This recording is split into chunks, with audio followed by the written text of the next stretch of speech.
Oi gente, tudo bem? Meu nome é Mariana e hoje eu vou te falar quais documentos você precisa para começar uma obra em São Paulo. Bom, eu falei especificamente de São Paulo porque cada cidade tem uma regra. Então é muito importante que, se você for fazer em outra cidade ou até em São Paulo mesmo, é importante você também verificar com a sua prefeitura.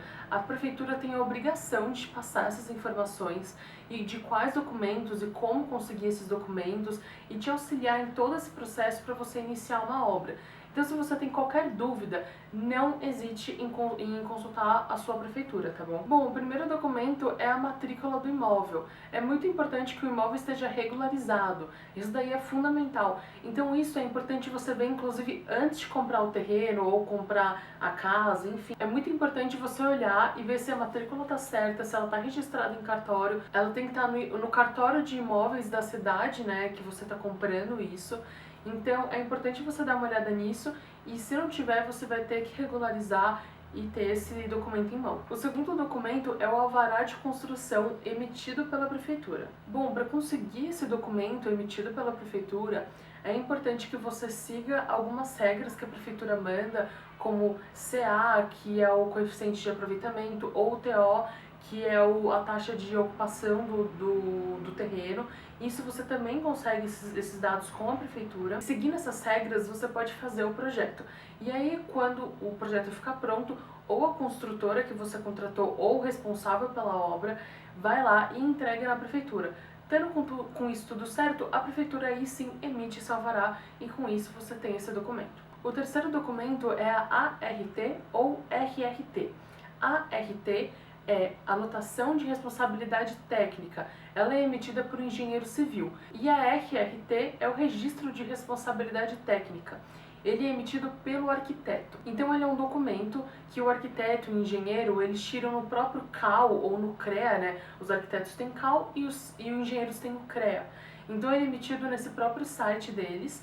E é um documento mostrando que aquela pessoa ou aquela empresa é responsável pelaquela obra. É simplesmente isso, você entregar a responsabilidade para um profissional, e é importante, óbvio, que isso esteja tudo junto com seus outros documentos. E esse documento tem um custo, tá bom? Cada lugar tem um custo, então eu não vou falar de valores, mas não é um custo extremamente elevado, né? Principalmente se tratando de documentos são coisas super caras, mas isso não é um documento caro, mas ele tem custo para ser emitido, para ser válido, porque não é só emitir. Quando você emite, tem uma frasezinha que fica até em vermelho, pelo menos na RRT, falando que esse documento ele não é válido se ele não tiver junto com o comprovante de pagamento, para mostrar que ele foi pago. Então é importante que, quando o seu engenheiro ou o seu arquiteto te mostrarem isso, né, te entregarem esse documento, você pedir o comprovante de pagamento junto, porque só assim esse documento é válido, tá bom? E um dos últimos documentos é o ABITSE. O ABITSE, ele é um documento que a prefeitura também emite, e ela só emite no final da obra, porque ela vai lá e faz uma vistoria para ver se aquele projeto foi seguido, se as regras foram seguidas, e se tiver tudo certo, eles emitem o ABITSE, que é esse documento comprovando que está tudo certo. Ele também é conhecido como o certificado de conclusão de obra, mas pelo menos eu mesma nunca vi esse termo ser usado na prática. Eu, pelo menos, nunca ouvi. Sempre quando eu ouvi o termo ABITSE mesmo. Mas aí, se você ouvir esse outro termo, significa a mesma coisa. E depois, com o ABITSE e com a planta, aí você vai na prefeitura e registra o seu imóvel. Você mostra que ele é seu, que ele tá naquele terreno, que ele tá regularizado, e pronto, você já tá em paz, fica tudo certo, fica tudo tranquilo. E é importante que tudo isso esteja bem certinho, bem regularizado, para você nunca ter dor de cabeça. E essa etapa ela é feita no cartório de imóveis mais próximo do seu terreno, tá bom? E por fim, a última etapa de verdade é o cadastro do imóvel na prefeitura. Porque na última etapa você registrou ele no cartório, e dessa vez você vai registrar ele na prefeitura, e aí vai estar tudo certo. E assim que você registrar ele na prefeitura, você vai receber um número do cadastro. A partir do momento que você recebeu esse número do cadastro, tá tudo certo perante a prefeitura, tá bom? Só fica atento, porque alguns cartórios pedem que você faça o registro primeiro na prefeitura e depois no cartório, e alguns outros ao contrário.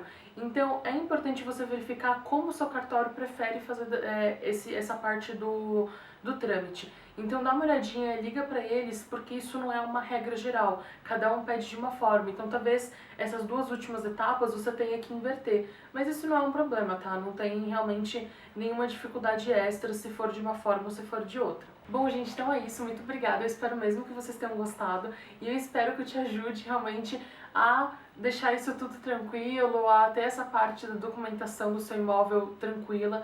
É muito importante que você tenha isso direitinho, sempre regularizado, porque isso uma hora ou outra vai dar dor de cabeça. Eu nunca conheci alguém que teve um imóvel sem regularidade a vida inteira e nunca teve problema. Sempre tem algum problema, então regulariza isso, aproveita que você está nesse momento dessa parte da obra, nesse momento da casa, regulariza e fique em paz de que está tudo certo com a sua casa, tá bom? Bom, gente, então é isso, muito obrigada, não deixem de se inscrever no canal, deem o seu like e tchau!